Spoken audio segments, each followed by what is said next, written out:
আসসালামু আলাইকুম। আমি এখন আছি জাপানের ফুজিসান পাহাড়ের সামনে।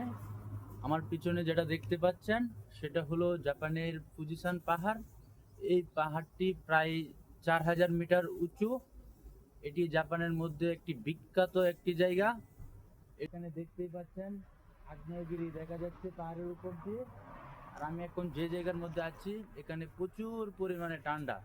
এখানে -3 ডিগ্রি সেলসিয়াস তাপমাত্রা, প্রচুর ঠান্ডা। যে কারণে আমাকে দেখে বুঝতেই পারছেন যে এখানে কত পরিমাণ ঠান্ডা।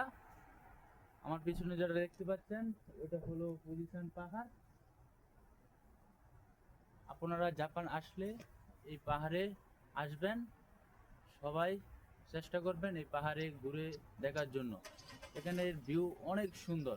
সবাইকে অনেক অনেক ধন্যবাদ।